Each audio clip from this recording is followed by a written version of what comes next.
The Federal Aviation Administration has a big data challenge underway.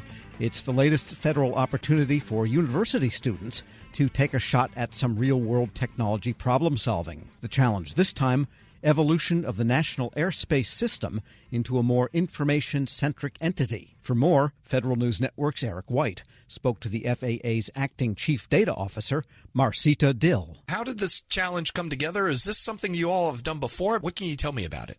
So this is actually our second year running a challenge of this nature, and it builds on our partnerships with universities. We have aviation research grants, we have career fair and other recruitment activities, and we have partnerships with universities as we do serve as mentors for students in their capstone projects.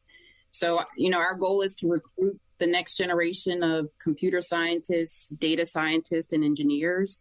And we manage the nation's busiest skies, and we want students to know that working at the FAA offers a unique experience in a career that will not only impact the aviation industry, but also around the world as well. Yeah, and I imagine you're looking for some knowledge into new technologies such as, artificial intelligence and advanced analytics. Kinds of aviation-related challenges are there that can be solved by utilizing those kinds of technologies? Well, when we ran our challenge last year, we had almost 30 teams engaged early on, and we narrowed it down to 10 finalists. So we had a team from Georgia Tech that used AI to estimate ground risk of unmanned aircraft systems in our urban areas using social media data. Duke University team used AI to optimize airport surface congestion and minimize taxi time. So as you can see, students use data, advanced analytic techniques, and their curiosity to innovate and explore. Yeah, can we talk a little bit about the challenge itself? So it's kind of interesting. These aren't specific problems. These are almost, find a problem and then tell us how you can solve it sort of deal, rather than other challenges where it's, specific scenarios and things like that. How do you judge it based on, those kinds of the problems that they're solving? Do those factor into the actual judgment itself? And what kind of timeline do you look at? How long does it take to figure out who has the best tool? So you're spot on. We specifically made the challenge open-ended to solicit ideas from students. And we decided to break it up into two phases. The first phase focused on defining the problem and creating a plan to address it using AI and advanced analytics. And this year, we're asking students to put that in an abstract and submit it by August 22nd. And then we're pulling together a panel of aviation experts to evaluate those abstracts. And from there, we're going to narrow it down again to up to 10 teams who will come back in March to present their projects and their findings. And from there, we'll have a series of winners identified. And what I enjoyed about last year's challenge, which we plan to do again, is not only did the students have an opportunity to present their projects, but they also had an opportunity to interact with other my other FAA counterparts who are also doing amazing work. And they were also able to tour some of our partner research facilities where they were able to have conversation with folks doing this kind of work in the field right now and learn about what they do on a day-to-day basis for the FAA. Yeah, that's interesting that you have aviation professionals doing the judging. So I guess they're there to say, oh, this is actually something we really could use.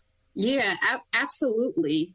And part of this too, as I mentioned early on, is we hope that it's a dual benefit. It's an opportunity for the students to pitch their concept, but it's also an opportunity for us to hear their out-of-the-box thinking about different ways to approach problems.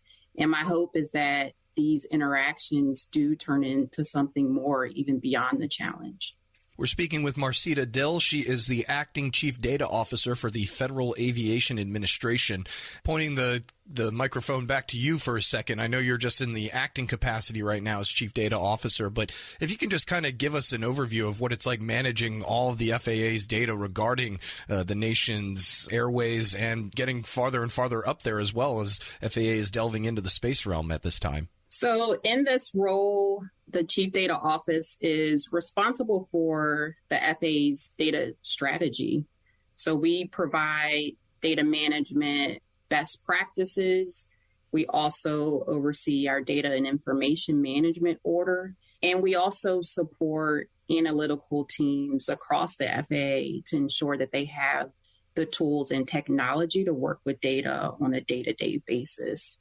I enjoy what I do because it gives me an opportunity to learn about all aspects of our mission, and it just gives me great pride to be able to support the many aviation professionals across the agency doing their day-to-day mission work and just ensuring that our airspace is safe. What are some of the challenges in fulfilling that mission? Is there a case of, can you ever have too much data? And you're having challenges like this, I imagine they're trying to find the problems, but, what are some of the real world issues that you deal with as far as trying to make sure that all the professionals in the FAA have what they need from you?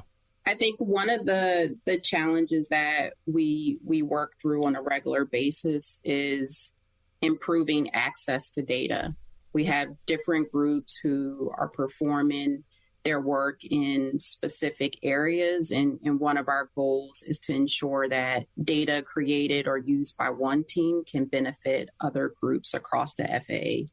So part of what we've been helping to do is to ensure that those data sets, we have a enterprise way of accessing that information in order for us to be able to derive insights and just be able to discover kind of the end-to-end view of what's happening in the NAS.